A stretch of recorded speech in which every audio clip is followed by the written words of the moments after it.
আসসালামু আলাইকুম। তো গত ১৭ দিন হলো আমি কিছু সোনালী ও ফার্মি মুরগির বাচ্চা নিয়েছিলাম।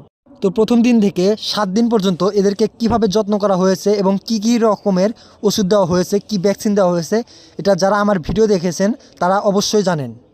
তো ৭ দিন পার হয়ে যাওয়ার পর এদেরকে কোনো ওষুধ বা কোনো ট্রিটমেন্ট দেওয়া হয়নি, শুধু কাঁচা পানির সাথে একটু হলুদ মিশিয়ে দেওয়া হয়েছে। তো গত কিছুদিন হলো দেখতেছি মুরগিগুলোর ঠান্ডা লেগে গেছে এবং অনেকগুলো মুরগি ঝিমাচ্ছে এবং পাতলা পায়খানা করতেছে। তো আমি যেহেতু নতুন খামারি ও এইবার নতুন মুরগি পালন করা শুরু করেছি, এজন্য কি ওষুধ দিতে হবে এবং কিভাবে ট্রিটমেন্ট করতে হবে এসব আমি কিছুই জানি না। তো এই জন্যই আমি সকাল সকাল বাইকটা নিয়ে পশু হাসপাতালে যাওয়ার জন্য বের হয়ে গেলাম। তো রাস্তার মধ্যে বন্ধুকে নিয়ে নিলাম এবং পশু হাসপাতালে গিয়ে চিকিৎসকের সাথে পরামর্শ নিয়ে কি কি ওষুধ এবং কিভাবে কোন ওষুধ দিতে হবে সেই পরামর্শ নিলাম।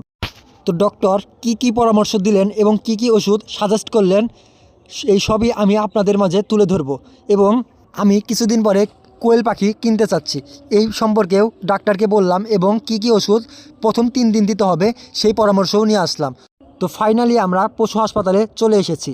পশু হাসপাতালে আসতে না আসতেই দেখলাম একটা দানব আকারের একটি চিল বা ঈগল নাকি এটা বাজ পাখি, কিছুই আমি বুঝতে পারতেছি না এবং আশেপাশে অনেকে জিজ্ঞাসলাম এটা কী পাখি, কেউই ঠিকভাবে বলতে পারলো না। তো আপনারাই বলুন এটা কী পাখি হইতে পারে। তো এরপর আমি চলে গেলাম সরাসরি ডক্টরের চেম্বারে। তো ডক্টরের চেম্বারে এসে কথা বললাম এবং এখানে যেহেতু ভিডিও করার কোনো পারমিশন নেই, তাই ডক্টরের সাথে কী কী কথা বললাম সেগুলো আপনাদের মাঝে শেয়ার করতে পারলাম না। তো আমার মুরগির যে সমস্যা সেই সমস্যার কথা ডক্টরকে বলায় ডক্টর একটি প্রেসক্রিপশন আমার হাতে ধরিয়ে দিল এবং বাইরে দোকান থেকে কি কি ওষুধ নিতে হবে সেটা বলে দিল। তো দোকানে এসে আমি ডক্টরের প্রেসক্রিপশন অনুযায়ী ওষুধগুলো নিয়ে নিলাম। তো এখানে কি কি ওষুধ দিয়েছে, এটা কিভাবে খাওয়াতে হবে সেটা অবশ্যই তোমাদের দেখাবো এবং বাসায় যেয়ে সরাসরি তোমাদের বুঝাইয়া দেব।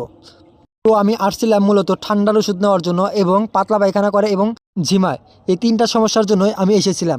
তো এখানে আমাকে 5 থেকে 6 রকমের ওষুধ দেওয়া হয়েছে। এই 6 রকমের ওষুধের প্রায় 600 টাকার মতন আমার এখানে চলে গেছে। তো এই ওষুধগুলো কোনোটা ঠান্ডা, কোনোটা পাতলা পায়খানা এবং কোনোটা ভিটামিনের ওষুধ রয়েছে। এবং কোন ওষুধটি কোন রোগের জন্য এটিও আমি তোমাদের বলবো এবং কোনটি কোন পরিমাণ হিসাবে দিতে হবে এটিও বলবো। তো অবশেষে আমার ওষুধ কেনা শেষ হয়ে গেল, সম্পূর্ণ হয়ে গেল। তো এখন আমি বাসার উদ্দেশ্যে রওনা দিচ্ছি। তো বাসা যাওয়ার পথে অনেক ভয়ে ভয়ে আমাদের যেতে হয়েছে, কেননা এখন শহরে অনেকটাই পুলিশ সার্জেনের উপদ্রব বৃদ্ধি পেয়েছে। তো আসার সময় একটু সকাল ছিল তাই সোজা রাস্তা দিয়ে চলে আসছি, কিন্তু যাওয়ার সময় অনেক মোড় ঘুরে ঘুরে যেতে হচ্ছে, কেননা সার্জেন একবার ধরলে 2000 টাকার মামলা। তো আমরা অনেক রিস্ক নিয়ে অনেকটা মোড় ঘুরে তারপরে চলে আসলাম। তো প্রথম দিন এই 4 ধরনের ওষুধ আমাকে পানির সাথে মিশিয়ে একটু একটু করে দিতে বলা হয়েছে। 1 লিটার পানিতে এগুলো 1 গ্রাম করে দিতে